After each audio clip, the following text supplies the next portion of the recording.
ایک یہ بڑا دردناک قسم کا سوال ہے، اور خدا را ماں باپ وغیرہ اب اس کو غور سے سنیں۔ ایک بچی نے کہا کہ ایک 42 سالہ عورت ہے جس کو شوہر نے طلاق دے دی، اور 5 تحریری فتاوی اس عورت نے لیے جس میں ہر ایک میں یہ کہا گیا کہ تمہاری طلاق ہو چکی ہے۔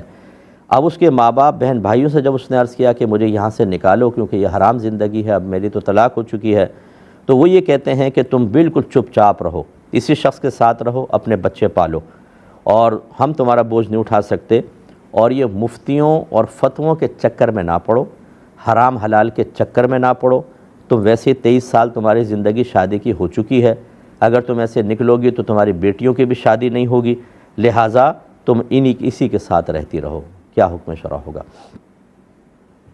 دیکھیں، پہلی بات تو یہ کہ سب جو مجھے سن رہے ہیں کہ جو مفتیوں کے چکر میں نہ پڑو، فتووں کے چکر میں نہ پڑو، حرام حلال کے چکر میں نہ پڑو، میں انتہائی دائرہ ادب میں رہ کر کویسچن کرتا ہوں، اگر آپ کے گھر میں اجنبی گھس جائیں آپ کی بہن بیٹیوں کے درمیان، اور وہ کہیں کہ تمہیں نے تو کہا تھا کہ حرام حلال کے چکر میں نہ پڑو، تو تم کیوں کہتے ہو کہ ہمارا آنا ناجائز ہے، فلانا ہے، گھسنے دو ہمیں اندر، آپ کیا منع کریں گے کہ نہیں کریں گے بتائیں؟ اب حرام کیسے یاد آ جائے گا؟ اگر کوئی آپ کا ڈھاکہ مار کے لے جانا چاہے تو آپ کہیں گے کہ نہیں کہیں گے تمہارے لیے حرام ہے؟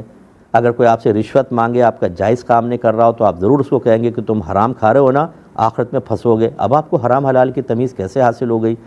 یہ بڑی غلط چیز ہوتی ہے کہ جب آپ کوئی ایک کام اپنے لیے ناپسند کر رہے ہوتے ہیں یا لگتا ہے کہ بوجھ ہے، تو آپ کہتے ہیں نہ حرام، نہ حلال، نہ مفتی، نہ فتوے۔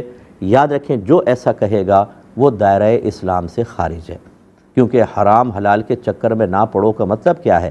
اللہ تبارک و تعالیٰ نے قرآن میں حرام بھی فرمایا، حلال بھی بیان کیا، نبی کریم نے حلال اور حرام کی تمیز سکھائی ہے۔ اگر آپ کہتے ہیں اس کے چکر میں نہ پڑو، تو آپ گویا کہ یہ کہہ رہے ہیں کہ قرآن کو بھی چھوڑو، حدیث کو چھوڑو، یہ سب ایسی ہیں بیکار۔ اور مفتیان کرام کا کام کیا ہے؟ ہم جیسے مفتی ہیں، ہم اپنے پاس سے کچھ بھی بیان نہیں کرتے، ہم کر ہی نہیں سکتے، ہم قرآن اور حدیث کو بیان کریں گے۔ تو اگر آپ کسی مفتی کو برا کہتے ہیں، اس کے فتوے کو برا کہتے ہیں، تو اصل میں آپ قرآن اور حدیث کو گالیاں بک رہے ہیں اور انہیں برا کہتے ہیں، اور یہ بھی کفر ہے۔ تو ایسے جتنے بھی بچے اگر سن رہے ہیں تو یہ ماں باپ، ان کے بہن بھائی اس اور لڑکی کے سب دائرہ اسلام سے خارج ہیں۔